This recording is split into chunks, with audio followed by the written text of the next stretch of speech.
తండ్రి సర్వోన్నతుడా మమ్మల్ని ప్రేమించి మరో దినాన్ని మాకు అనుగ్రహించి ఆయన ఈ సమయం మీ సన్నిధిలో మమ్మల్ని నిలబెట్టి చూపిస్తాం. గతించిన కాలం అంతా మమ్మల్ని కాపాడాలి. ఈ రాత్రి కాలం అంతా ఆయన మీరు ఏర్పరచిన కుటుంబం ద్వారా ఈ ప్రాంతంలో గణపరుస్తుండగా మీ సహాయం అనుగ్రహించారు. ఏ మాటలు మాకు అవసరమో నాకన్నా మాటలు మీ గ్రంథం ద్వారా మీరు మాకు తెలియపరిచి వాటిని అనుసరించే బిడ్డలుగా మమ్మల్ని దీవించండి. యేసు క్రీస్తు వారి అతి శ్రేష్టమైన నామమున ప్రార్థించి వేడుకొనిచున్నాం మా ప్రియ పరలోక ప్రభు నామన మరోసారి అందరికీ ప్రత్యేకంగా తెలియజేస్తూ దైవ ఉద్దేశాలు దేవుని కూర్చున్న జ్ఞానము మనం ఈరోజు నేర్చుకుంటాం. దైవ గ్రంథంలో దేవుని గ్రంథంలో ప్రసంగి గ్రంథంలో మాట చూసి ఈ భాగంలోకి మనం వెళ్తాం. ప్రసంగి గ్రంథంలోకి వెళ్తే 7వ అధ్యాయంలో ప్రసంగి గ్రంథం 7వ అధ్యాయంలో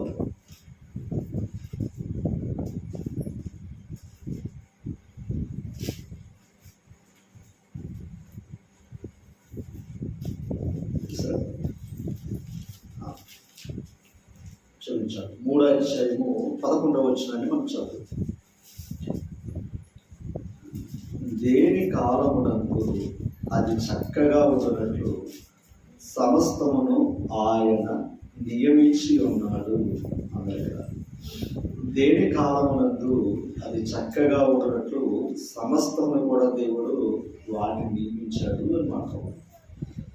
ఇక్కడ దేని కాలము అనే మాట ఆలోచన చేస్తే ప్రతిదానికి ఒక క్రమాన్ని దేవుడు ఏర్పాటు చేసినట్లుగా మనకి కనపడుతూ ఉంది. ఈ కాలక్రమంలో ఎన్నో వాటి విధి విధానాలు కూడా మనకి తెలియపరుస్తూ ఉన్నాడు ఆయన. కొన్ని మాటలు ఈరోజు మనం చూద్దాం. 4వ అధ్యాయము ప్రసంగి గ్రంథం 4వ అధ్యాయము 2వ వచనాన్ని మనం చూసినట్లయితే ఒక్కసారి 4వ అధ్యాయము 2వ వచనం ఒకసారి చూద్దాం. కాబట్టి ఎంకను బ్రతుకుచున్న వారి కంటే ఎంతకు ముందు కాలము చేసిన వారే ధన్యులరు అనుకుంటుని అన్నాడు. ఈ మాట కాలము అంటే మనం ఈ వర్షాకాలం, వేసవికాలం, శీతాకాలం అని కాలక్రమాలు కూడా జరుగుతూ ఉన్నాయి. అయితే వాటికే కాలం కాకుండా మనకు కూడా కాలం ఉందంట. మనకి కూడా ఒక కాలక్రమం అనేది దేవుడు ఏర్పాటు చేసినట్లుగా మనం ఇక్కడ చూస్తూ ఉన్నాం. మరొకసారి 4వ అధ్యాయం 2వ వచనం చూస్తే కాబట్టి ఎంకను బ్రతుకుచున్న వారి కంటే, అంటే ఎంకను అంటే దాని అర్థం ఏంటంటే భూమి మీద బ్రతుకుతున్న వారి కంటే కాలము చేసిన వారే ధన్యులగుదురు అన్నారు.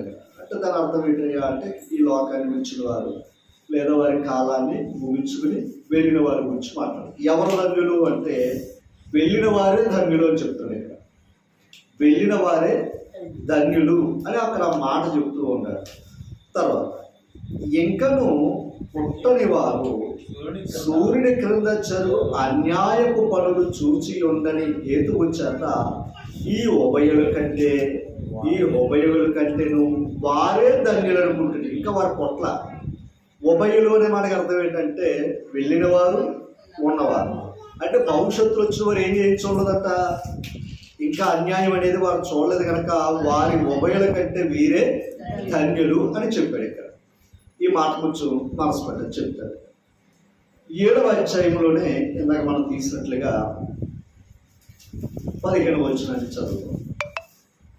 7వ అధ్యాయం 15వ వచనం చదువుతాం. నా వ్యర్థ సంచారముల కాలములో, ఒకసారి మహారాజు గారు చెప్తున్న మాట సొలొమోను గారు. అంటే మొత్తం ఈ లోకం ఏమన్నాడయ్యా అంటే ఆయన వ్యర్థం అన్నాడు. మళ్ళా వ్యర్థంలో ఈయనంతా ఏం చేశాడంట, సంచరించాడంట. ఆ మాట అంటాడు, నా వ్యర్థ సంచారములో కాలములో నేను వీటన్నిటినీ చూచితిని. ఏది ఆయన చూడాలనుకున్న ఆయన చూస్తాడంట, అనుభవించి చెప్తున్నాడు అనమాట. ఆయన చూచితిని ఈ మాట చూడండి, నీతిని అనుసరించి నశించిన నీతిమంతులు కలరు.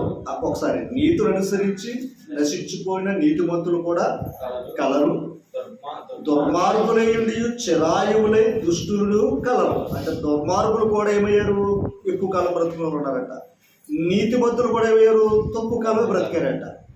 మరి మనం ఏమనుకుంటాం? మన ఆలోచన ఏంటి?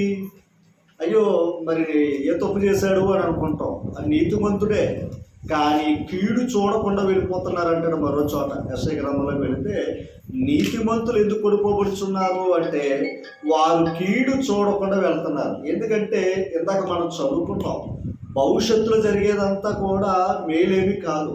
భవిష్యత్తులో జరిగేదంతా కూడా చేయటే జరిగింది లేదా కీడే జరిగింది.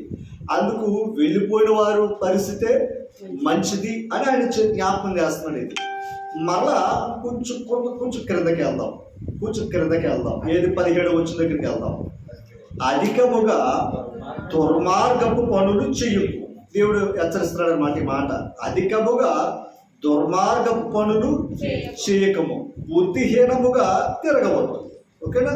అంటే చెడు పనులు చెయ్యొద్దు, జ్ఞానం లేకుండా తిరగవద్దు. తర్వాత ఈ మాట కోసం, నీ కాలమునకు ముందుగా నీవెలా చనిపోదు అనే మాట.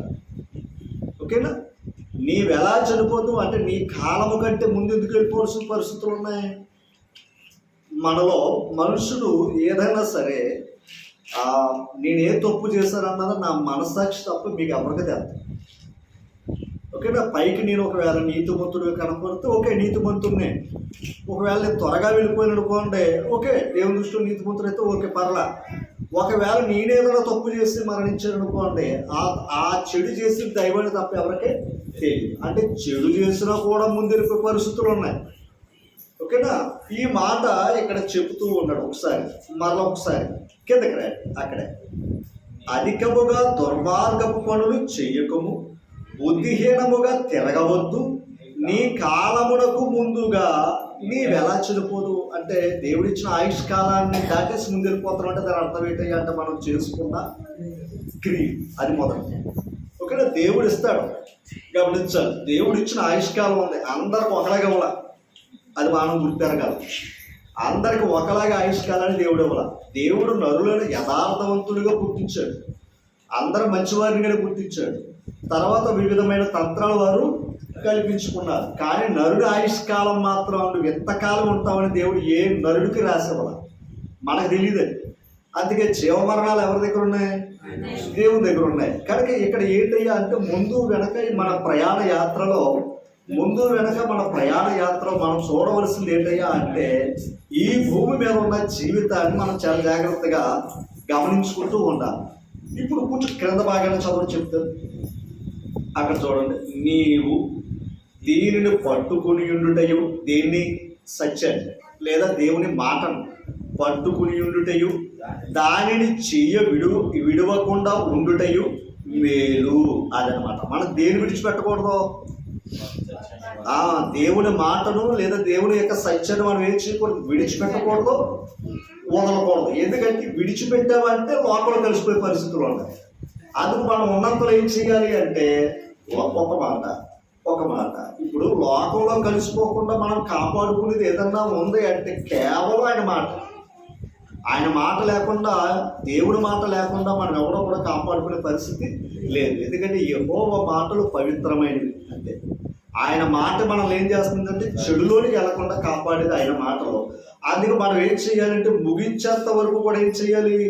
పట్టుకునే ఉండాలి. ఓకేనా? తర్వాత కూడా అన్నాడు, దేవుని ఎందు భయభక్తులు గలవాడు వాటి అన్నిటిని ఏం చేస్తారో కొనసాగిస్తాడు. అంటే దేన్ని? ఆయన చెప్పిన మాటలను కొనసాగిస్తాడు అని చెప్పడం జరిగింది. ఇక్కడ కొంచెం మనసు పెడితే ఇంకొన్ని విషయాలు మనం ఈరోజు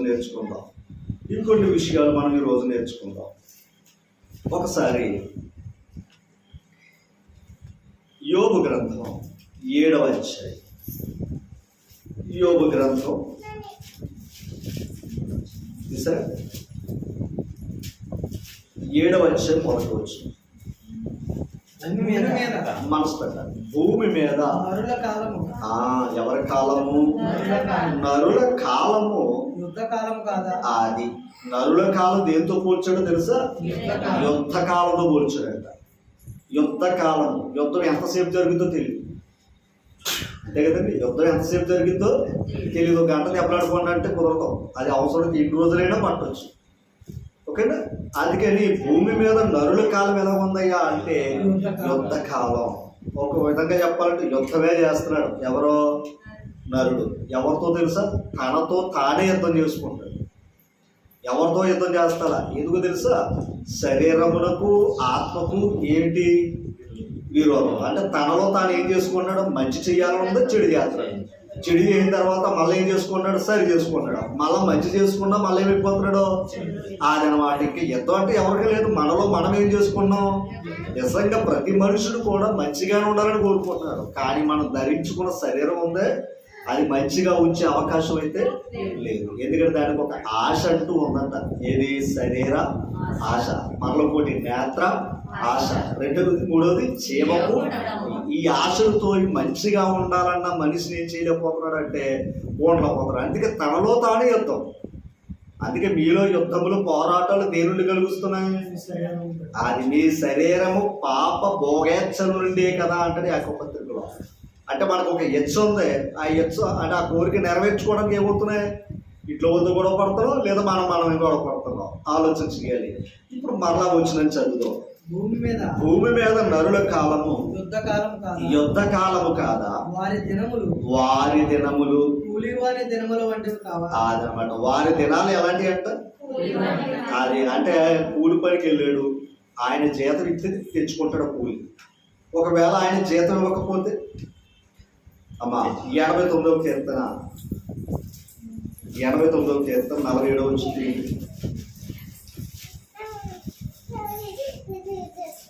89వ కీర్తన నా ఆయుష్ కాలము మనసు పెట్టాలి.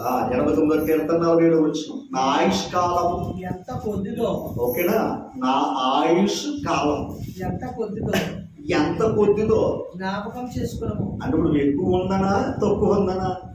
తక్కువే అండి అమ్మా, తక్కువే. అందుకే ఎంత కొద్దిదో అని చెప్తున్నాడు ఆయన. ఎక్కువ లేదు మన దగ్గర అమ్మా. తర్వాత 37 వచ్చిన కీర్తనలోకి వెళ్తే 15 వచ్చిన చూడండి. 37 వచ్చిన కీర్తన 15 వచ్చిన. నా కాలగతులు, ఈ మాట విన్నా, నా కాలగతులు నీ వశములో ఉన్నవి. ఓకేనా? నా కాలగతులు ఎవరి దగ్గర ఉన్నాయంట? మన క్యాలెండర్లో లేదు మన జీవితం, లేదా మన జీవితాన్ని మార్చే మనుషుల దగ్గర కూడా లేదు. ఏది? అందుకే నా కాలగతులు ఎవరి దగ్గర ఉన్నాయంట? ఇంకా కొంచెం లోపలికి రమ్మంటారు. 139వ కీర్తన 139వ కీర్తన చూసారా? 16వ వచనం. నేను ఈ మాట చూడాలి. నేను పెండమునై ఉండగా, ఎక్కడ? తల్లి కొడుకుల్లో. నేను పెండమునై ఉండగా నీ కన్నులు నన్ను చూచెను. ఎవరి కన్నులు చూసాయంట? మళ్ళీ ఎప్పుడైనా వీలైతే మాట్లాడుకుందాం. లవ్ ఫస్ట్ సైట్ అంటారా? అంతే కదా?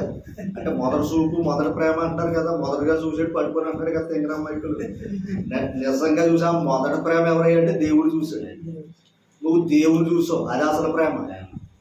అంతేకాని వయసు వచ్చాక ఎవరినో చూసి పడుకొని అంటే అది లోక ప్రేమ అమ్మా. ఎందుకంటే దేవుడు ఎప్పుడు చూసాడంట? అదనమాట అసలు ప్రేమ. అది శాశ్వతమైన ప్రేమ. అది తల్లిదండ్రుల కంటే గొప్ప ప్రేమ అది. ఓకేనా?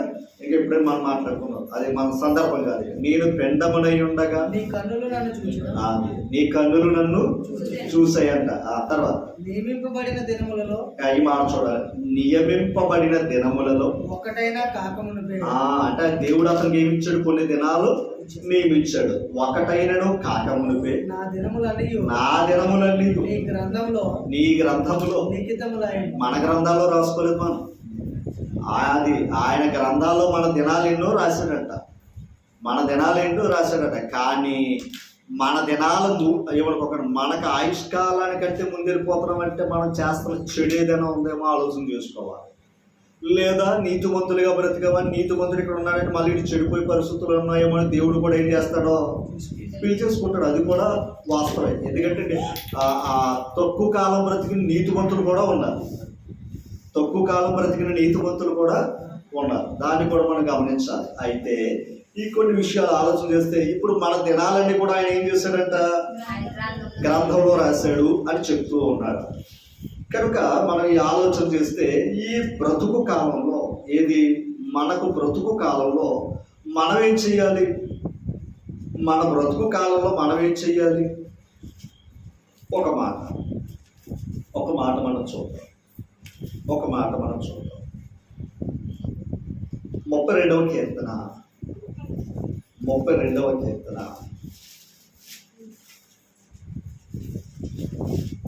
సరే, 32వ కీర్తన 6వ వచనం చదవండి. కావున మనసు పట్టిస్తున్నా. కావున నీ దర్శన కాలమందు ఒకసారి అంటే దేవుడు కూడా ఏముందంట, ఆయనకో కాలం ఉందంట.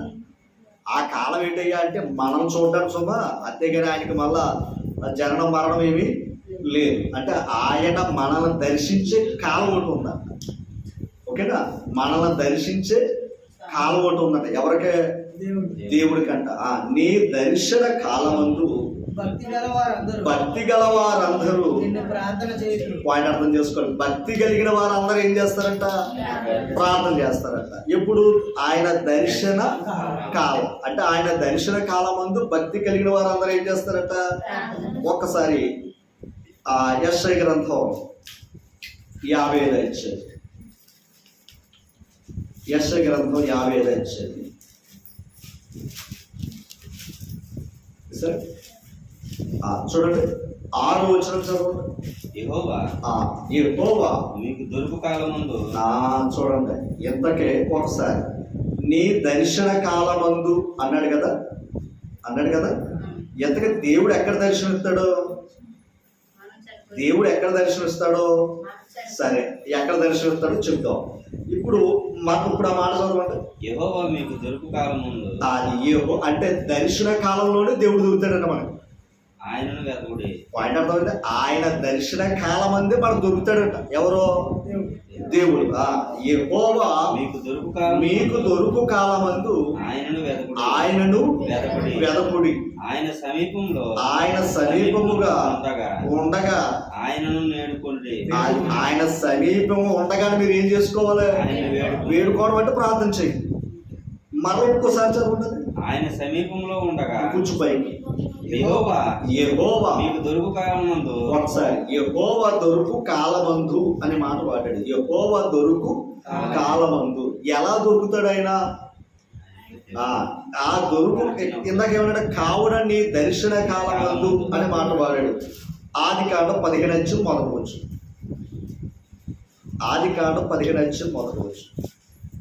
ఇది జరిగిన తర్వాత ఈ మాట ఇది జరిగిన తర్వాత యెహోవా వాక్యము అబ్రహామునకు దర్శనమందు వచ్చి.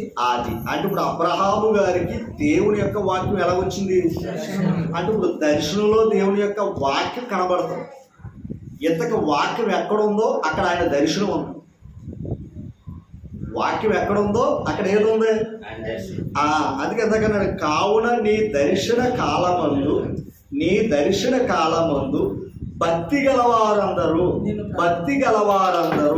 ఓకేనా? భక్తి గలవారందరూ నిన్ను ప్రార్థన చేస్తారన్నాడు ఇందాక. ఇప్పుడు ఆయన దర్శన కాలం ఎక్కడయ్యా అంటే వాక్యం ఎక్కడైతే ఉందో అక్కడ ఆయన దర్శనం ఉంది. ఓకేనా? ఎప్పుడైతే ఆయన ఉన్నాడని మనం వెతుక్కోవడం అని దొరుకుతాడట. అప్పుడు మనం ఏం చేయాలి? వేడుకోవాలంట. అందుకేమన్నాడు? భక్తి గల వారందరూ నిన్ను ఏం చేస్తారన్నాడు? ప్రార్థన చేస్తారు. ఆయన నీతో మాట్లాడతాడు, నువ్వు ఆయనతో మాట్లాడుకోవచ్చు. ఆయన దొరుకు కాలం అని. ఓకేనా? రైట్, గమనించాలి. ఇక కొన్ని విషయాలు మనం ఆలోచన చేస్తే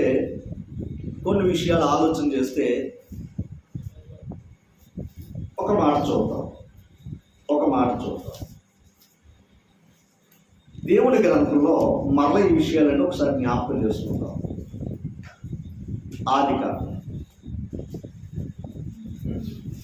ఆదికాండం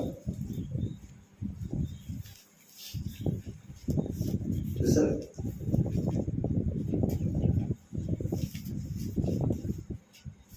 8వ అధ్యాయం ఆదికాండము 8వ అధ్యాయం 22వ వచనం.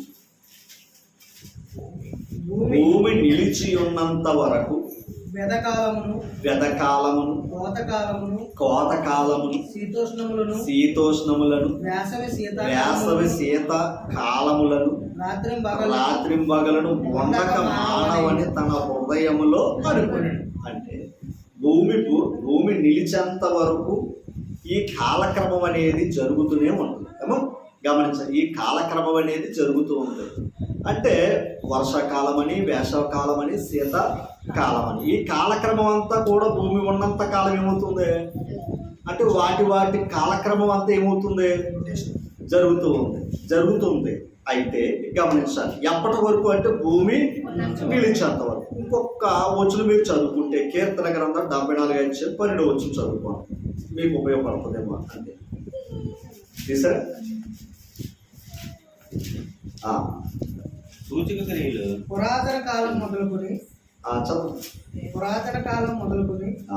దేవుడు 74:12 పురాతన కాలం మొదలుకొని దేవుడు నా రాజయ్య ఉన్నాడు. దేశంలో మహారక్షణ కలుగజేయవాడు ఆయనే. నీ బలము చేత 74:12 అంతేనా? ఓకే, దాన్ని విడిచిపెట్టండి. ఇర్మియా గ్రంథం దగ్గరికి వచ్చి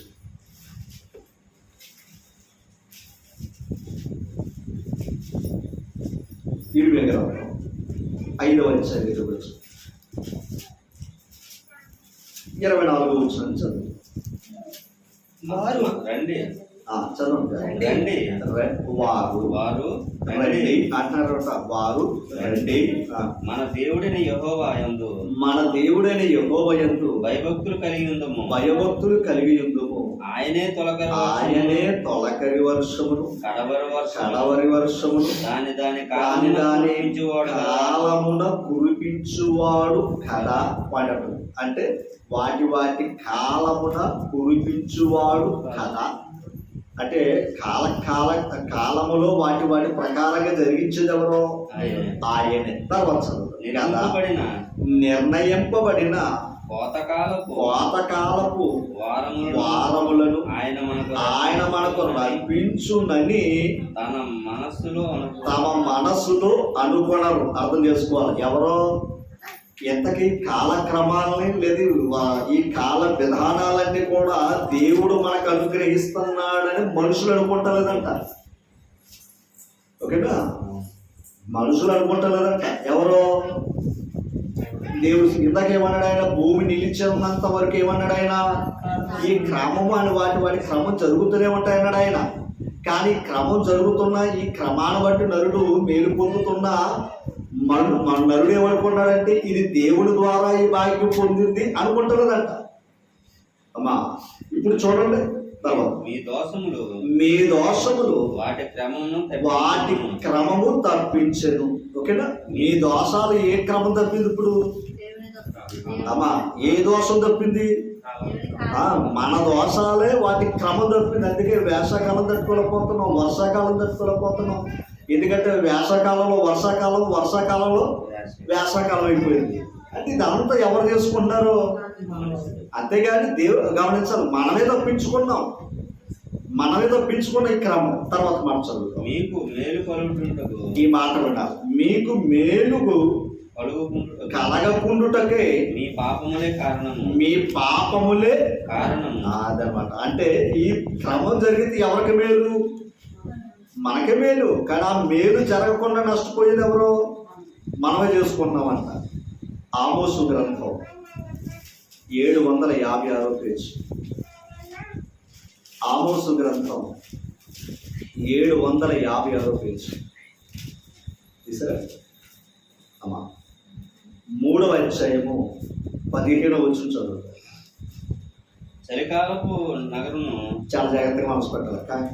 కంగారు పడద్దు, కానీ చదివింది క్లారిటీగా చదవాలి. ఎందుకంటే మనం చదువుతుంది వింటున్నారు. ఏమో కంగారు పడద్దు, క్లారిటీగా చదువుతారు. చలికాలపు నగరును వేసవి కాలపు నగరును నేను పడగొట్టేదాను. దాని అర్థం ఏంటో చెప్పండి. చలికాలపు నగరం. అంటే చలికాలం వచ్చింది అనుకోండి, ఎలాంటి బిల్డింగ్ కట్టుకున్నాడట? అదనమాట. అంటే దాని అర్థం ఏంటంటే ఇంక అసలు లోపల చలి అది అలాంటి నగరాన్ని కట్టుకున్నాడట. తర్వాత ఇంకోటి ఏంటి అంటే దాని అర్థం ఏంటి? అదనమాట. అంటే చక్కగా గాలి రావడానికి అనమాట. అంటే అది ఒక విధంగా చెప్పాలంటే అంత ఆహ్లాదకరంగా ఉండేది. ఏది ఒక విధంగా చెప్పాలంటే బాల్కనీలోకి వెళ్తే మనకి ఎలా ఉంటుంది అదనమాట. అంటే చలికాలం వస్తే ఎలాంటి గృహాల్లో ఉండాలో తెలుసంటాడు నరుడికి. నెక్స్ట్ వేసవికాలం వస్తే వేడిని ఎలా తట్టుకోవాలో దానికి తగ్గ నగరం కట్టించుకున్నాడంట. ఎవరో నరుడు. అంటే వేసవికాలం వచ్చినా చలికాలం వచ్చినా కాలం నుండి వీడి స్వేచ్ఛను లేదా వీడి సుఖం కొరకు ఈ నగరాలు కట్టాడంట. కానీ దేవుడు ఏం చేస్తానన్నాడు? ఎందుకు అంత కోపం ఆయనకి? అమ్మా ఎందుకు అంత కోపం అంటే ఎందుకు అంటే ఒకటే చెప్తాడు. ఒక మాట చూపిస్తాను చూడండి. ఓషే గ్రంథంలో అనుకుంటా మాట ఉంటుంది. రైట్. ఓషే గ్రంథం నగరాలు పడగొడతానన్నాడు కదా ఆయన. 748 పేజీ ఓషే గ్రంథం 8వ అధ్యాయము 14వ వచనం. ఇశ్రాయేలు వారు తమకే నగరులు కట్టించుకుని ఒకసారి ఇంతకేమో ఏ నగరాలు కట్టించుకున్నారు? వేసవికాలం ఉండడానికి ఒక నగరం, శీతాకాలంలో ఉండడానికి ఒక నగరాన్ని ఏం చేసుకున్నారు? కట్టించుకున్నారట. ఆ కట్టించుకున్న చూడండి, నగరం కట్టించుకుంది అంటాడు ఆయన.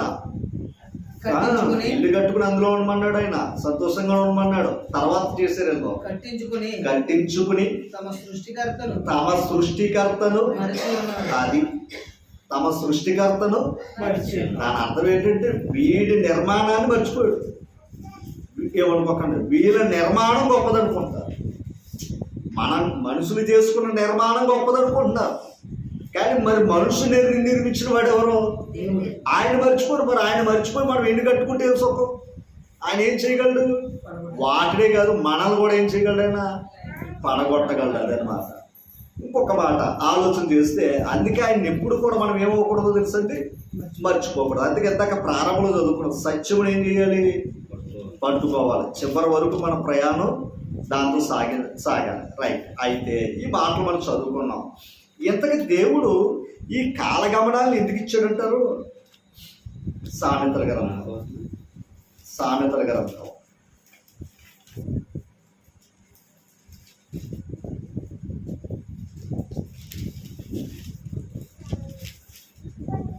10వ అధ్యాయం. సామెతల గ్రంథం 10వ అధ్యాయం 5వ వచనం చదవండి. వేసవి కాలమున కూర్చువాడు వేసవి కాలమున కూర్చుని ఉన్నాడంట.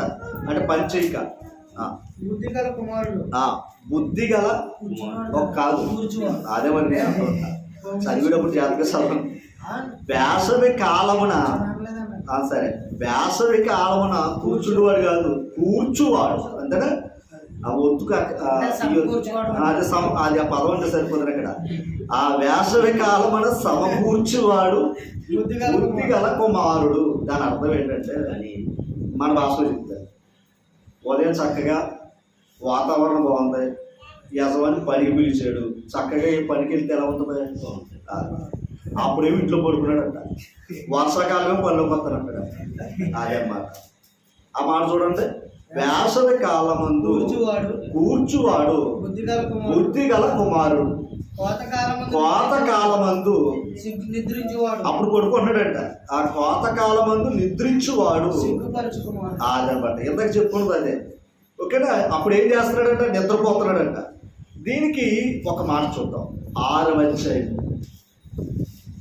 అధ్యాయం సామెతల గ్రంథం 6వ అధ్యాయం 6వ వచనం. ఈ మాట చూడాలి. సోమరి ఎవరినే సోమరెడ్డి పాత్ర ఎందుకు? పని చెయ్యని వాడిని అనే మాట అది. సోమరి చీమల యొద్దకు వెళ్ళుము. వెళ్ళుము, వాటి నడతలు వాటి నడతలు కనిపెట్టి జ్ఞానము తెచ్చు. జ్ఞానము తెచ్చుకో అన్నాడు. తర్వాత వాటికి న్యాయాధిపతి లేకుండాను దాని అర్థం ఏంటంటే పైన ఎవరో కూడా ఇది పని చెయ్యి ఇది చెయ్యని చెప్పడం లేదంట. దేనికి? చీమలకే. ఆ తర్వాత న్యాయాధిపతి లేకుండాను అంటే తప్పు చేసి తప్పు అని చెప్పుడు కూడా లేడంట. ఎందుకంటే తప్పు చేయకుండా ఉంటాయి అమ్మా. ఓ విధంగా చెప్పాలంటే పోలీస్ స్టేషన్ మనకే ఏటికి పోలీస్ స్టేషన్ లేవు, ఏ జంతువులకి పక్షులకి ఏమి లేవు. అసలు ఏమనుకోకుండా అసలు న్యాయమూర్తి ఆయనే. ఎవరు? దేవుడికి. అందుకే భయపడుతున్నాయి. కానీ మనకి పైనోడు భయపడతలేదు, కిందోడు భయపడతలేదు. ఇంకా చెప్పాలంటే ఎవరికి భయపడతలేదు.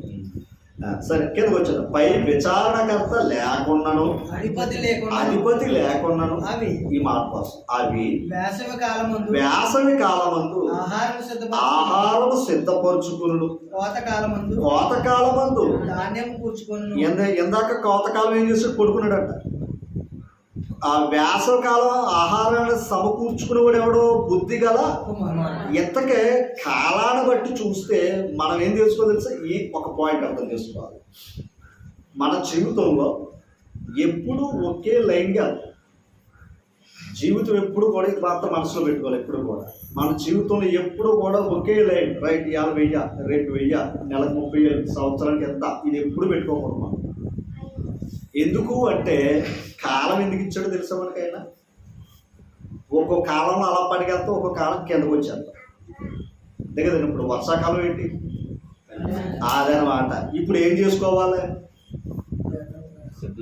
అక్కడ చీమ చెప్తుంది చూడండి, అక్కడ ఏం చేసిందో చూడండి. చీమ వేసవి కాలమందు ఆ ఆహారము సిద్ధపరచుకును, కోతకాలమందు ధాన్యము కూర్చుకును. అంటే ఆల్రెడీ ఏం చేస్తుందో తెలుసా? దొరికిన సమయాన్ని ఆహారాన్ని సంపాదించుకుని దొరకలేని సమయాన్ని కూడా నిల్వ చేసుకుందంట. ఏది? అది. అందుకు ఇప్పుడు ఏమంటాడయ్యా అంటే, స్వామిని దాని దగ్గరికి వెళ్ళి నేర్చుకోరా బాబు అంటున్నాడు. ఈ కాలక్రమాలు ఎందుకు ఇచ్చాడో తెలుసా? ఒకవేళ మనకు నష్టమేమో, కానీ కొందరికి అది ఉపయోగం. వర్షాలు అనుకోండి, మన వృత్తులకి ఇబ్బంది, కానీ వ్యవసాయానికి అది కాదనమాట. ఓకేనా? కాతపాటు వర్షాలు వస్తే వాళ్ళకి ఇబ్బంది మళ్ళా. ఓకేనా? మళ్ళీ పంటలు పండాలి, లేదా ప్రకృతి నడవాలి, కాలక్రమం చక్రం తిరగాలి. అందుకే ఒక మాట చెప్పాలంటే సుఖ దుఃఖం అన్నాడు చూసారా, లాభ నష్టాలు కూడా ఉంటాయి. అందుకే గొడవతైన భార్య గురించి మాట్లాడాడు. ఆవిడ ఏం చేస్తుంది? ఇంకోటి ఉంది, పొదుపు చేసుకుంటుంది. ఆ సంపాదించినప్పుడు డబ్బులు పొదుపు చేసుకున్న తర్వాత ఏం చేస్తుంది? ద్రాక్ష తోట ఉంటుంది. అర్థమైంది మీకు? ఏదన్నా ఆదాయం గురించి కూడా చెప్పాడు అక్కడ. అంటే స్త్రీ ఎలా ఉండాలో చెప్పాడు, కుటుంబం ఎలా ఉండాలో చెప్పాడు. అంటే ఈ రోజు బాగుంది, రేపు పొద్దున ఏమో తెలియదు, కానీ రేపటి దినాల గురించి కూడా మనం ఈ రోజు ఏం చేసుకోవచ్చు. అందుకే మెలకుగా ఉండాలి కుటుంబ విషయంలో. ఆ మాట చీమ చేస్తుందంట. అంటే ఆహారం దొరకని సమయంలో కూడా చీమ ఏం చేసుకుంటుంది? ఆహారం తెచ్చుకుంటుంది. కానీ ఏమనుకోకండి, నరుడికి కాలాన్ని చూసి సరిపెట్టుకున్నాడు తప్ప, కానీ జంతువులు పక్షులు కూడా మనతో పాటు కాలక్రమంలో బ్రతికిన మనకంటే ఇబ్బందులు ఉంటాయి. అవి మాత్రం ఏనాడు బెంగెట్టుకోలేదట. ఏవి? అది. ఎందుకంటే తెలివైన కనుక దొరుకుతున్నప్పుడు అది ఏం చేసుకుంటుంది? తెచ్చుకుంటుంది. ఇంకా చెప్పండి, అదే కాదు, దాంతో ఉన్న పూట అన్ని తెచ్చుకుంటాయి. ఓకేనా? ఆహారం దొరికే కాలంలో వెళ్ళి ఏం చేసుకుంటుంది? అది తెచ్చుకుంటుంది. ఎవరికి చెప్తలేదా? ఎంత విచిత్రం అంటే, నిజంగా కాకిని చూడగానే అందరు తిట్టుకుంటాం మనం. కాకిని చూడగానే అందరు కూడా మనం తిట్టుకుంటాం. నిజంగా చెప్పాలి అంటే ఆ కాకి గాన కొంచెం ఆహారం ఏదైనా దొరికితే అన్ని కాకిని ఎక్కేసుకుంటుంది. అన్ని కాకిలు కూడా ఏం చేసుకుంటుంది? విడుసులు వచ్చి చెప్పాలంటే ఆనందంతో కేకలు వేసుకుంటాయి. ఓకేనా? అది వాటి ఉన్న విధానం ఆలోచన చేస్తే, ఇప్పుడు చీమలు కూడా ఏం చేస్తున్నాయి? ఆహారం దొరికితే ఏం చేస్తున్నాయి? నేను అట్టుపో దాచుకోను, కానీ అవి ఏం చేసుకుంటుంది? అందుకే వాటిలో ఐక్యత ఉంది. అందుకే దేవుడు వాటిని ఏం చేస్తున్నాడు? పోషిస్తున్నాడు. గమనించాలి. కానీ నరుడి విధానం ఏంటో మనం చెప్పక్కర్లా. ఇప్పుడు కాలక్రమంలో మనతో పాటు వాటికి ఇబ్బంది ఉన్నాయి. అందుకే ఆయన ఏమన్నాడు? ఆకాశ పక్షులు చూడండి, మరి అది ఇంకా చెప్పాలంటే వాటికంటే ఎక్కువ మనమే శ్రేష్ఠులు. ఎందుకంటే కొంచెం కాతం మనకు దగ్గర మనకు కొంచెం నిలవ ఉంది, వాటికి ఏమి లేదు. నిలవన్న మనమే కంగారు పడిపోతుంటే అది అన్నమాట. రేపటి దినం ఏంటో తెలియని అవి ఎంత కంగారు పడాలి. కానీ ఏనాడు కూడా ఏంటో తెలుసా అంటే బెంగెట్టుకోలేదంట. ఎందుకు తెలుసా? ఖచ్చితంగా తగిన కాలమందు దేవుడు మాకు ఆహారాన్ని ఇస్తాడన్న నమ్మకం అంట. తగిన కాలమందు మాకు ఆహారాన్ని ఇస్తాడు. కానీ ఒకటే కొంచెం ఆలోచన చేయాలి. ఇక్కడ ఈ చీమల బట్టి కూడా దేవుడు ఏం చేస్తున్నాడు? ఈ చీమల బట్టి కూడా దేవుడు ఏం చేస్తున్నాడు? మనకి జ్ఞానాన్ని నేర్పుతున్నాడంట. ఈ కాలక్రమాన్ని బట్టి నరుడు ఏం నేర్చుకోవాలి? అదే. కానీ దాన్ని విడిచిపెడతా ఉన్నాడు. ఒకసారి ఆలోచించండి. ఇప్పుడు ఇందాక ఒక మాట చదువుకున్నాం, వాటికి ఆహారం దొరుకు సమయమున వెళ్ళి ఆహారాన్ని అదే కాకుండా వాటితో ఉన్నవన్నీ కూడా సమకూర్చుకుంటాయి. ఏవి? చీమలైన పక్షులైన. ఓకే, ఇప్పుడు యెహోవా దొరుకు కాలమందు ఏం చెయ్యాలి? ఇందా చదువుకున్నారు. యెహోవా దొరుకు కాలమందు ఏం చేసుకోవాలి? మర్చిపోరా? మళ్ళా చదవండి. యెషయా గ్రంథం 55 ఇచ్చాను.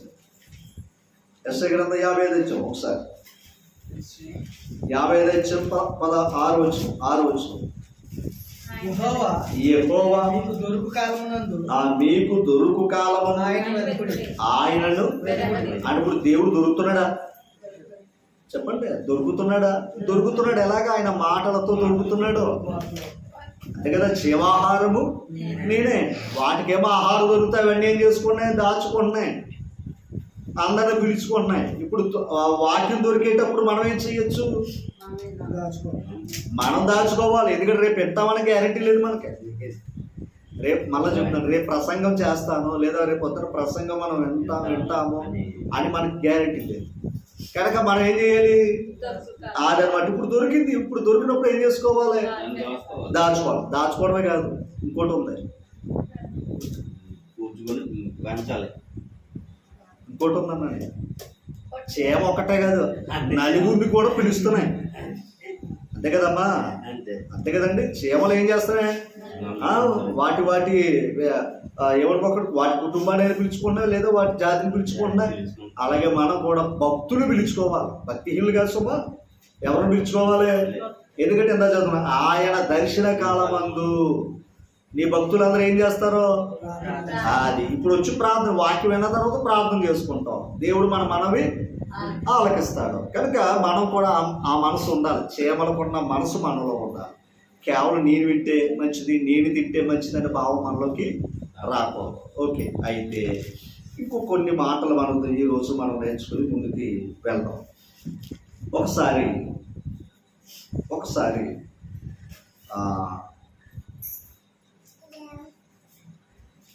ఆదికాండం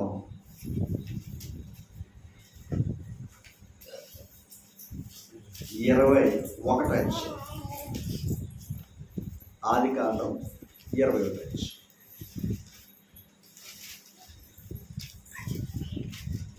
2 ఎట్లనగా చూడండి. ఎట్లనగా దేవుడు అబ్రహాముతో చెప్పిన నిర్ణయ కాలంలో. ఒకసారి అబ్రహాము గారితో ఏం చెప్పాడంట?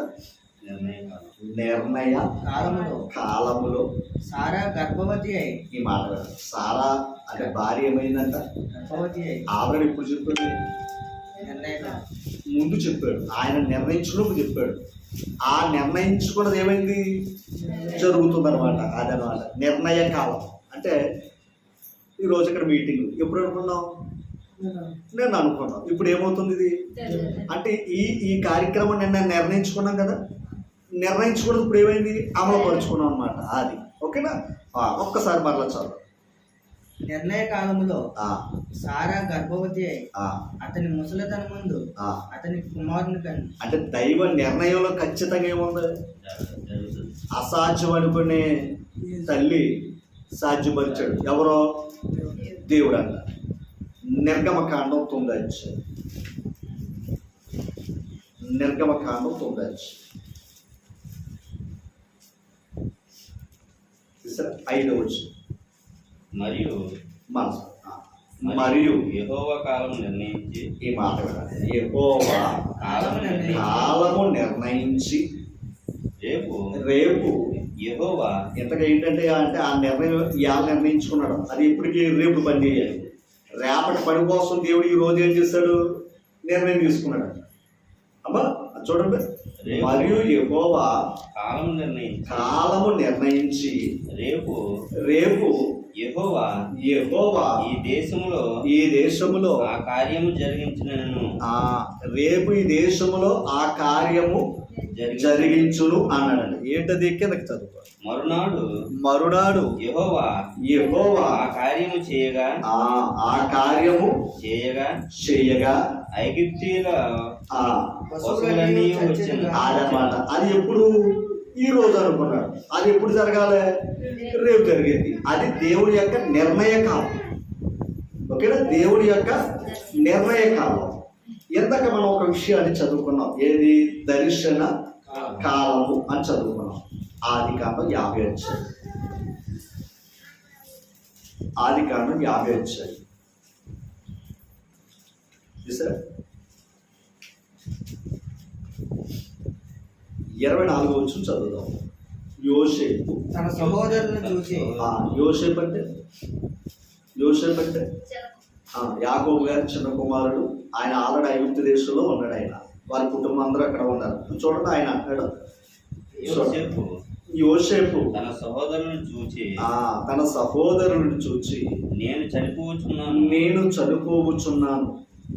దేవుడు నిశ్చయముగా మిమ్మల్ని చూడవచ్చి ఈ దేశములో నుండి తాను అబ్రహాము, ఇస్సాకు, యాకోబులతో ప్రమాణము చేసి ఇచ్చిన దేశములకు మిమ్మల్ని తీసుకుని పోవునని చెప్పాడు. బాగా అర్థం చేసుకోవాలి. ఓకేనా? ఖచ్చితంగా మిమ్మల్ని ఎక్కడ తీసుకుని వెళ్తారు? కానాను దేశానికి మిమ్మల్ని తీసుకుని వెళ్తారు. నేనేమవుతున్నాను? చనిపోతాడు. దేవుడు మిమ్మల్ని చూడవచ్చి, గుర్తుపెట్టుకోండి, దేవుడు మిమ్మల్ని అంటే ఆ దర్శనం వీళ్ళకి ఉందా? ఉండదు. తర్వాత మరియు యోసేపు దేవుడు నిత్యముగా మిమ్మల్ని చూడవచ్చును. ఆ మాట చూడాలి. నిత్యముగా మిమ్మల్ని ఏం చేస్తాడు? దేవుడు చూడవచ్చును. గమనించాలి ఈ మాట. చూడవచ్చును. అప్పుడు మీరు నా ఎముకలను ఎక్కడ నుండి తీసుకుని పోవాలని చెప్పి ఇశ్రాయేలు కుమారుల చేత ప్రమాణం చేయించుకున్నాడట. ఎవరో? యోసేపు. అక్కడ మనం ఆలోచించవలసిన విషయం ఏంటంటే, దేవుడు నిశ్చయముగా మిమ్మల్ని చూడవచ్చును, అప్పుడు తీసుకెళ్ళండి అన్నాడు. అంటే మాట చూస్తే అప్పుడు మీకు దర్శనం ఇస్తాడు. ఆ దర్శనం అయినప్పుడు నన్ను తీసుకెళ్ళండి అన్నాడు. నిర్గమకాండం 13 అధ్యాయం. నిర్గమకాండం 13 అధ్యాయం 19 వచ్చాయి. మరియు మోషే చనిపోయాడు. ఎవరో? యోసేపు గారు చనిపోయాడు. ఓకేనా? ఆయన ఎముకలన్నీ ఏం చేశారు? వాళ్ళు భద్రపరుచుకున్నారనమాట. ఎందుకంటే ఆయన ఎక్కడ సమాధి చేయమన్నాడో? కానాను దేశంలో. చనిపోయింది ఎక్కడ? ఐగుప్తు దేశంలో. అక్కడికి వెళ్ళేంత వరకు దాన్ని ఏం చేశారు? దాని అర్థం ఏంటంటే, మమ్మీని ఎలాగైతే భద్రపరుచుకుంటారో అలాగే యోసేపు యొక్క దేహాన్ని కూడా వాళ్ళు అలా భద్రపరుచుకున్నారు అనమాట. ఇప్పుడు మరియు మోషే ఎముకలను తీసుకుని వచ్చాను. యోసేపు ఎముకలను తీసుకుని వచ్చాను. అతడు దేవుడు చూడండి. అతడు ఎవరు? మోషే గారు. దేవుడు నిశ్చయముగా దర్శనమిచ్చు. పాయింట్ అర్థం చేసుకోండి. దేవుడు నిశ్చయముగా దర్శనమిచ్చు. ఎందాకేమన్నాడు యోసేపు బతుకున్నప్పుడు? మిమ్మల్ని చూడవస్తాడు దేవుడు, అప్పుడు నన్ను తీసుకెళ్ళండి అన్నాడు. అంతేనా? ఇప్పుడు మోషే ఏమన్నాడు? ఆ ఎముకలన్నీ సిద్ధపరచుకున్నప్పుడు ఏమన్నాడు? మరియు మోషే యోసేపు ఎముకలను తీసుకుని వచ్చాను. అతడు దేవుడు నిశ్చయముగా దర్శనమిచ్చాడు. ఇచ్చాడా లేదా? అంటే కనపడ్డా? కనపడలా. ఆయన అన్న మాట, ఎవరన్న మాట? యోసేపు అన్న మాట ఇప్పుడు ఏమవుతుంది? అందుకే ఎందాకన్నా ఆయన మాటే దర్శనం. అందుకే అబ్రహాముకు దర్శనం కనపడ్డది ఏది? వాక్యమే. ఓకేనా? ఇప్పుడు అక్కడ అన్నమాట ఇక్కడ ఏమైంది? అదనమాట. ఇప్పుడు దర్శనం అయిందా లేదా? అదనమాట. మరలా చదవండి. మరియు మోషే యోసేపు ఎముకలను తీసుకుని వచ్చాను. అతడు దేవుడు నిత్యముగా దర్శనమిచ్చును. నమ్మాడా లేదా? ఎలాగా? ఆయన అన్న మాట నెరవేరింది కనుక దర్శనమిచ్చి అప్పుడు మీరు నా ఎముకలను తీసుకుని పోవాలని ఇశ్రాయేలు చేత రూఢిగా ప్రమాణం చేయించుకుని ఉండును. ఎవరో యోసేపు. సంఖ్యాకాండం 12:8. సంఖ్యాకాండం 12:8. నేను చూడండి, నేను గూఢ భావములతో కాదు దర్శనమిచ్చి, ఈ మాట దర్శనమిచ్చి ముఖాముఖిగా అతనితో మాట్లాడుతున్నాను. ఎవరితో? మోషే గారితో. దర్శనమిచ్చి మోషే గారితో ఎలా మాట్లాడాడట? అంటే ఇప్పుడు ముఖాముఖిగా మాట్లాడేటట్టు ఇప్పుడు దర్శనం ఏంటి? ఆయన మాటే దర్శనం. అంటే ఇప్పుడు మోషే గారితో మాట్లాడినా, అబ్రహాము గారితో మాట్లాడినా, లేదా భక్తులతో మాట్లాడినా దేవుని దర్శనం ఏంటయ్యా అంటే ఆయన మాటే దర్శనం. ఆయన మాటే దర్శనము. అందుకే కావున నీ దర్శన కాలమందు భక్తి గల వారందరూ ఏం చేస్తారో? ప్రార్థన చేయాలి అంతే. ఎందుకంటే దర్శనంలో ఆయన మాట్లాడతాడు. ఆయన మాట్లాడిన తర్వాత మనం ఏం చేస్తున్నాం? మళ్ళా మనం మాట్లాడుతున్నాం. అది దాని ఓకేనా? అంటే మన జీవిత కాలంలో ఇందాక మనం చదువుకున్నట్లుగా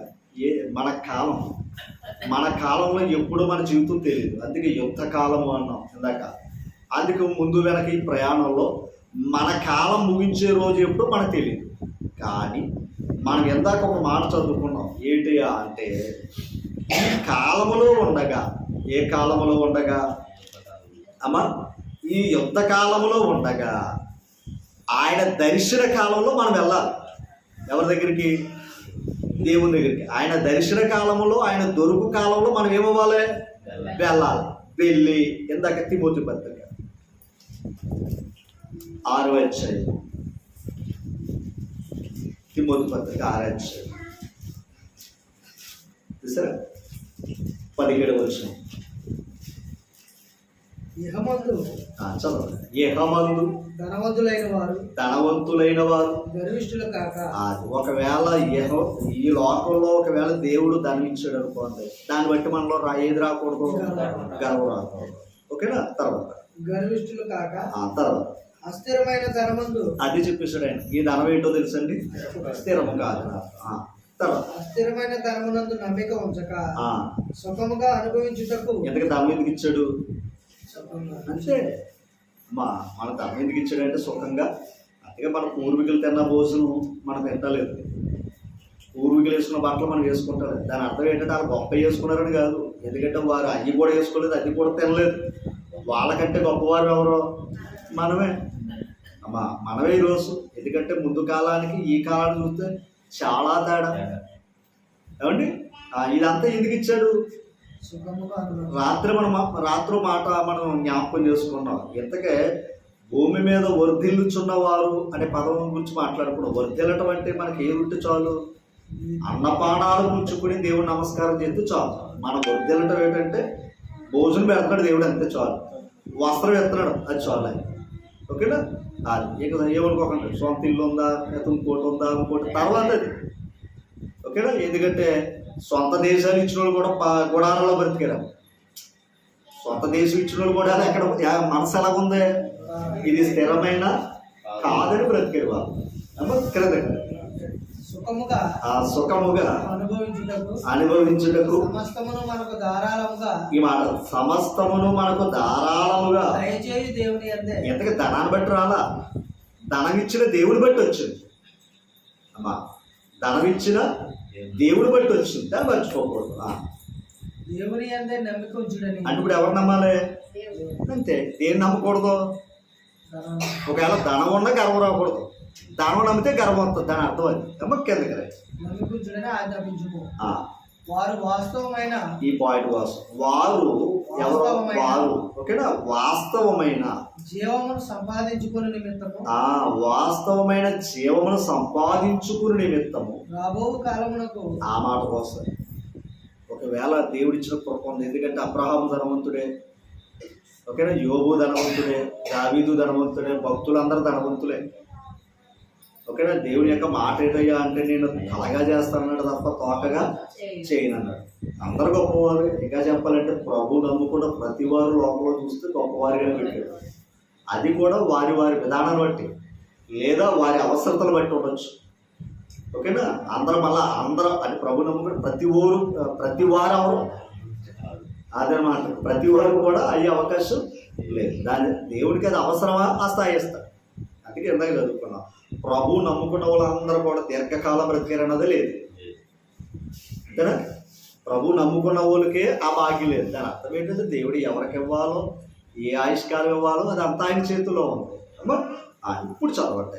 రాబోవు కాలమునకు మంచి పునాది తమ కొరకు వేసుకొని. ఇప్పుడు గమనించాలి, ఈ కాలంలో ఉన్న మన బ్రతుకు ఇందాక నుంచి చదువుకున్నది. ఓకేనా? ఈ కాలంలో ఉన్న మన బ్రతుకు, అందుకే నరుల కాలము యుద్ధ కాలము అన్నాడు. అందుకే మన ఆయుష్కాలం అంతా ఆయన చేతిలో ఉంది. ఇప్పుడు ఆయుష్కాలంలో ఎప్పటికైనా మనం ఏం చేస్తాం? ఈ లోకాన్ని విడిచవలసింది, ఈ కాలాన్ని ముగించాలి. అందుకే కాలము ముగించిన వారు ధన్యులే అన్నాడు ఇంతకు ముందు కాలము ముగించిన వారే ధన్యులు. వారే కదా మనం కూడా ఏం చేస్తాం? కాలాన్ని ఏం చేయాలి? ముగించాలి. ఎందుకంటే అది దేవుని యొక్క ధర్మం కనుక. అయితే ఇక్కడ ఒక కాలం ముగించేలోపు రాబో కాలానికి పునాది వేసుకోవాలి. అమ్మా రాబో కాలం ఒకటి ఉందంట. అంటే ఈ భూమి మీద ఉన్న కాలమే కాకుండా దేవుడు మరో కాలం ఇచ్చాడంట. ఆ కాలం ఏంటంటే శాశ్వత కాలం. వాటి అర్థం చేసుకోవాలి, శాశ్వత కాలం. ఆ శాశ్వత కాలంలో ఉండే భాగ్యాన్ని మనం ఏం చేసుకోవాలంటే బతుకుండగానే ఆ కాలానికి పునాదులు ఇక్కడ వేసుకోవాలండి. పునాదులు వేసుకోవాలంటే ఇక్కడ ఓకేనా? ఆ పునాదులు వేసుకోవడానికే ఇంత వారు ఏం చేశారు చూడండి. అక్కడ రాబో కాలమునకు మంచి పునాది వేసుకొనుచు తమ కొరకు వేసుకొనుచు మేలు చేయవారు. అది అంటే ఆ పునాది వేసుకునేవారు ఏం చేస్తున్నారని అర్థం? మేలు చేసేవారు. ఇంకో పదం చెప్పాడు అక్కడ, సత్క్రియలు అను ధనము గలవారును. అది సత్క్రియలు అను ధనము గలవారును, ఔదార్యము గలవారును, తమ ధనములో ఇతరులకు పాలించువారునే. దాని అర్థం ఏంటంటే మంచి క్రియలు చేయాలి. రాబోయే అంటే లోకం ఏముందంటే పుణ్యకార్యాలు అన్నారు దాన్ని. అంతే కదండి. ఆ లోకంలోకి వెళ్ళాలంటే ఏం చేసుకోవాలి? పుణ్యకార్యాలు చేయాలన్నారు. మంచిదే. ఓకేనా? ఇప్పుడు ఆ మంచి క్రియలు చేస్తే రాబో లోకానికి ఏం వేసుకున్నట్టు? రైటే. పునాది వేసుకుంటే కేవలం దానం చేస్తే మాత్రమే వెళ్ళాం. ఓకేనా? దానం చేస్తేనే పరలోకానికి మనం వెళ్ళమంట. ఇంకో ధనం ఉందంట, ఇంకో ధనం ఉందంట అని చెప్తాను. కొరింథీ పత్రిక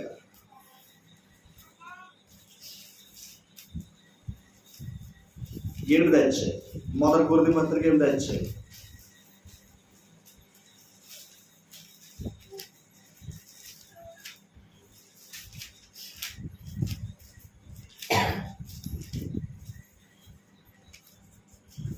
క్షమించాలి, కొరింథీ 2వ పత్రిక 8వ అధ్యాయం 6వ వచనం 9వ వచనం.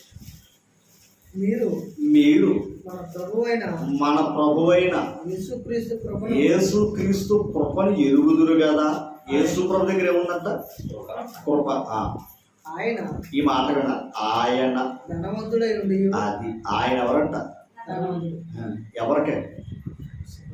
అందరికంటే గొప్ప ఆయనంట. ఏమా ఆయన ఎవరు? యేసు ప్రభు ఎవరంట? ధనవంతుడై ఉండి. మీరు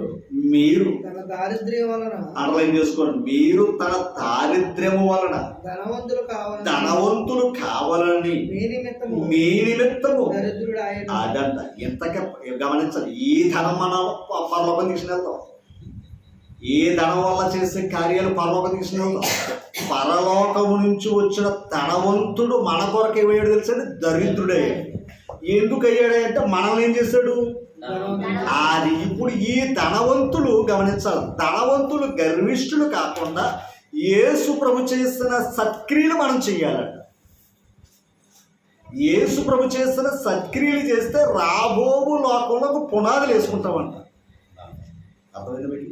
ఇక్కడ ఉన్న ఈ ధనం కేవలం మంచి పేరు తెచ్చుకుంటాం. గొర్రెలు ఏం చేశాడు? ధర్మకార్యాలు చేశాడు లేదా? దేవుడికి ఇష్టమైంది. ఓకే, పర్లోకి వచ్చేస్తాం అన్నాడా? అనలా. మరలా ఎవరిని పంపాడు? అసలు ధనవంతుని పంపాడు సువార్త ద్వారా. ఎవరైనా సువార్త క్రీస్తు ప్రభుని ప్రకటించాడు, యేసు ప్రభుని నమ్మాడు, బాప్తిసం పొందాడు ఆయన. అంటే పరలోక ధనాన్ని ఏం చేసుకున్నాడు ఆయన? సంపాదించున్నాడు. అంటే తన కాలంలో గమనించాల, రాబో కాలానికి ఏం చేసుకున్నాడు ఆయన? పునాది వేసుకున్నాడు. అందుకే ఈ బండ మీద ఆ పునాది ఆయన వేసాడు. ఆ పునాది మీద మనం కట్టబడితే మనకి రాబోవు లోకం అంటే పరలోకానికి మనకేముంది? అక్కడికి చేరే అవకాశం ఉంది. అంటే శాశ్వత కాలం ఉండే భాగ్యం ఉందంట. ఈ కాలం ముగిస్తే, ఓకేనా, ఈ కాలం ముగిస్తే శాశ్వత కాలం ఉండే భాగ్యాన్ని దేవుడు మనకు అనుగ్రహిస్తున్నాడు అంట. గమనించాలి. కనుక మన జీవితంలో ప్రభువుని తెలుసుకోకుండా శాశ్వత కాలం జ్ఞానం తెలుసుకోకుండా ఉన్నాం అనుకోండి, నష్టపోతామంట. ఒకసారి ప్రసంగి గ్రంథం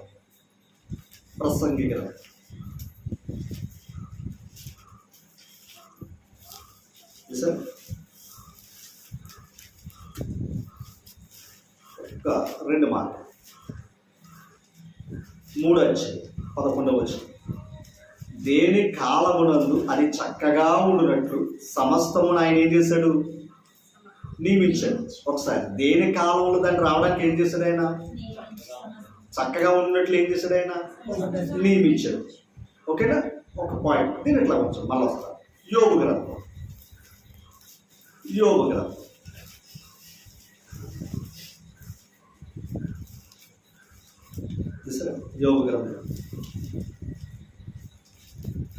38వ అధ్యాయం 31వ వచనం చదువు. కృత్తిక నక్షత్రములను చూడండి. కృత్తిక నక్షత్రములను నీవు బంధింపగలవా? నరుడు బంధించగలడా? మృగశీర్షకు కట్లను విప్పగలవా? తర్వాత వాటి కాలములలో అండర్లైన్ చేయండి. వాటి కాలములలో నక్షత్ర రాశులను వచ్చినట్లు. ఒకసారి వాటి కాలంలో ఏమొస్తున్నాయంట? నక్షత్ర రాశులు. వాటి అర్థం చేసుకోవాలి. అంటే అన్ని ఒకేసారి వస్తలేదంట. మనకు వర్షాకాలం, శీతాకాలం, వేసవకాలం మన కళ్ళ ముందు కనబడుతున్నాయి. కానీ నక్షత్రాలు కూడా వాటి కాలంలో వచ్చే నక్షత్రాలు ఉన్నాయంట. ఓకేనా? ఆ నక్షత్రాలు మనకు తెలియదు. వాటి కాలంలో వచ్చే నక్షత్రాలే మనకే తెలియదు. ఏదో మన కళ్ళ ముందు కనబడుతుంది కనుక, ఏది మబ్బేసింది కనుక, వర్షం వచ్చింది కనుక వర్షాకాలం అన్నాం, లేదా చలి శీతాకాలం అన్నాం. ఈ కాలాలు మనం చూసే కనుక అన్నాం. కానీ గమనించాలి, ఆ పైన సూర్య లేదా నక్షత్రాలు కూడా ఈ వాటి కాలంలో రావటం కూడా మనకు తెలియదు. అంటే అక్కడ కూడా ఏముంది? అది ఆ నక్షత్రాలు రావడానికి కూడా ఏమున్నాయంట? కాలాలు ఉన్నాయంట. ఇంకా లోపలికి వెళ్తే దానియేలు గ్రంథాలు అంటాడు, ఆయన కాలములను సమయములను మార్చువాడై ఉన్నాడంట. ఆయన ఎవరో? అది మన కోసం మనుషులు మార్చితే మారిపోదు మన జీవితాలు. అవసరమైతే దేవుడు ఏం చేయగలడు? కాలాలని, సమయాన్ని ఏం చేయగలడైనా? మార్చగలడు. మార్చడా అంటే యెహోషువ కాలంలో మార్చాడు. సూర్యుడా నువ్వు గిబియోన్లో ఆగిపోమన్నాడు. సూర్యుడు చంద్రుడు ఆగారు. అంటే ఒక రోజు అవ్వకుండా అలా ఆగారంట. ఎవరి మాట అది? అంటే ఇప్పుడు ఆ కాలం సమయం ఎవరి చేతులు ఉన్నాయి? ఎవరు సెలవిస్తే ఆ దేవుడు సెలవు ఇచ్చాడు కనుక. యెహోషువ గ్రంథం 10వ అధ్యాయం 12వ వచనం అక్రింద మాట చదువుతున్నాను. యెహోషువ యెహోవాకు ప్రార్థన చేశాను, సూర్యుడా నీవు గిబియోనులో నిలువు, చంద్రుడా నీవు అయ్యాలోని లోయలో నిలువు. జనులు తమ శత్రువుల మీద పగ తీర్చుకునే వరకు సూర్యుడు నిలిచెను, చంద్రుడు ఆగెను. ఎవరి మాట ఇది? మనం ప్రార్థన చేస్తే ఏది జరగదండి, దేవుడు ఆజ్ఞాపించాలి. ఓకేనా? ఇప్పుడు సూర్యుడు ఆగాడు, చంద్రుడు ఆగాడు. అంటే కాలంలో సమయంలో ఆపగలిగాడా? దేవుడు ఆపగలిగాడు, కానీ నరుడు మాత్రం ఆపలేడు. కానీ దేవుడి యొక్క కార్యం ఆయన ఏదైనా చేయగలడు. ఎవరో? అందుకే ఇందాక గొడ్రాలు, ఓకేనా, గొడ్రాల నుంచి కూడా దేవుడు ఏం చేశాడు? బిడ్డలు ఇచ్చాడు. అది ఆయన కృప అంత గొప్పది. అందుకే దేని కాలం అందు అది ఒకసారి 3 ప్రసంగి గ్రంథం 3:11 దేని కాలమునందు అది చక్కగా ఉన్నట్లు సమస్తమును ఆయన ఏం చేశాడు? నియమించాడు. ఒకసారి మరలా అనుకోండి, ఉదయం ఏమొస్తాయి? మనకి నీళ్ళు వస్తాయి. అంటే మనకేం లేదు, అందరికి నీళ్ళు ఉన్నాయి. అది చూడండి, కొంచెం దూరం వెళ్తే ఏజెన్సీ ప్రాంతంలో ఉదయం వస్తాయి, నిజంగా మధ్యాహ్నం వస్తే ఎలా ఉంటాయి? మరి వాళ్ళందరూ పనికి వెళ్తారు కదా, అందుకని ఎప్పుడు వస్తే బాగుంటుంది? ఉదయం వస్తే ఖచ్చితంగా అలా ఏం చేసుకుంటారు, పనికి వెళ్ళేటవన్నీ. అలా కాదు, మిట్ట మధ్యాహ్నం 1 గంటకు వస్తాయి అనుకోండి, దానివల్ల ఇబ్బందులు ఉంటాయి ఉండవా? అలాగే గమనించాలి. మనం కూడా మన ఇంట్లో కూడా అంటే టిఫిన్ టైంలో టిఫిన్ చేస్తాం, భోజనం టైంలో భోజనం చేస్తాం, నిద్రపోయే టయాన్ని అంటే దేని కాలంలో దాన్ని ఏం చేసుకుంటాం మనం కూడా కదా. అలాగే దేవుడు కూడా సృష్టి దేని కాలంలో ఏది రావాలో ఆయన ఇష్టం అంట. దాన్ని మనం అడగడానికి కూడా లేదు. ఈ రోజు వర్షాలు రావాలా ఆయన చెప్తాం, వస్తాం, ఓకేనా. దాన్ని మనం తప్పు పట్టడానికి కూడా మనకే లేదు. అక్కడంతో మాట ఉంది, దాని గురించి చెప్పి నేను ముగిచేస్తాను. ఆయన శాశ్వత కాల జ్ఞానమును నరుల హృదయమందుంచి ఉన్నాడు. వాటి శాశ్వత కాల జ్ఞానమును ఎక్కడ ఉంచాడంట? అంటే ఆల్రెడీ శాశ్వత కాల జ్ఞానం తెలుసుకోవడానికి నరుడికి ఉందంట, ఓకేనా. తర్వాత చదవండి. దేవుడు దేవుడు దేవుడు చేయు క్రియలను పరిశీలనగా తెలుసుకుంటే కదా చాలా. ఏది? తనలో ఉన్న జ్ఞానం సరిపోతుంది. మరి ఎవరి జ్ఞానం కావాలి? యేసు ప్రభు జ్ఞానం కావాలి. అందుకే మేకా గ్రంథం 5:2 వెళ్తే ఆయన పురాతన కాలము మొదలుకొని శాశ్వత కాలం వరకు ఆయన మౌతు వచ్చాడు, ప్రత్యక్ష మౌచు వచ్చాడు. ఎవరు? యేసు ప్రభు, ఓకేనా. ఇప్పుడు యేసు ప్రభు ద్వారా మన హృదయాలు ఏం చేశాడు? ఆయన జ్ఞానాన్ని ఉంచాడు. అందుకే శాశ్వత కాలంలో ఉండేవి దేవుడు చేసే కార్యాలు మనకు తెలుస్తున్నాయి. అయితే మనం తెలుసుకునే అవకాశం లేదనమాట. ఓకే, మన జ్ఞానం అయితే నేను తెలుసుకునే అవకాశం అయితే లేదు. అందుకే ఇందాక కూడా నువ్వు చెడు పనులు చేయొద్దు, ముందుగా వెళ్ళిపోతావు, మంచి పనులు చేయని చెప్పి ఒకటి ఏమన్నాడు? సత్యమును పట్టుకునుండు, ఆ సత్యమును అనుసరించు అని చెప్పాడు. అది అనుసరిస్తే అప్పుడు వెళ్తాం ఎక్కడికే? శాశ్వత కాలంలో ఉండే దేవుడి దగ్గరికి. కనుక మన ఆయుష్కాలం తక్కువ, ఓకేనా. మన కాలంలోనే గమనించాలి. ఇంకా లోపలికి వెళ్తే ఎన్నో విషయాలు ఉంటాయండి. పక్షులు తెలుసంట, వాటి కాలం తెలుసంట, కానీ మనుషుడికే తెలియదంట, ఓకేనా. కనుక వాటి కాలంలో వచ్చేవి కూడా నరుడికి తెలియదు. కేవలం ఒక విధంగా చెప్పాలంటే ఈ నరుడి కాలమే నరుడికి తెలియదు. కానీ దేవుడి కృపను బట్టి ఏంటంటే ఈ కాలంలో ముగించి మన జీవితం మరొక రాబో కాలానికి పునాదులు వేసుకోవడానికి ఈ పరలోకం నుండి వచ్చిన క్రీస్తు యేసును ధనం, అందుకే దాన్ని ఏమన్నాడు అంటే ఐశ్వర్యము అన్నాడు. జ్ఞానాన్ని ఏమన్నాడు తెలుసండి? ఈ మట్టిలో మహిమైశ్వర్యము అనే పదం వాడు. ఆ ఐశ్వర్యాన్ని ఏం చేసుకోవాలి? సంపాదించుకోవాలి. అసలు ధనవంతులు అదనమాట. ఆ జ్ఞానం ఎందుకంటే పరలోకాన్ని తీసుకెళ్ళేది ఆ జ్ఞానం, ఆ ఐశ్వర్యం, ఆ ధనం. ఆ ప్రభుని బట్టి మనం ఏం చేయాలి? నీతి క్రియలు చెయ్యాలి. అప్పుడు ఆ మేలు చేస్తే ప్రభు కనికరిస్తాడు, ఆయన చోటికి మనల్ని తీసుకుంటాడు. ఓపుకతో విన్న మమ్మల్ని అందరినీ దేవుడు దీవించాలని కోరుతూ ఈ నా మాటలు అందరికీ వందనాలు.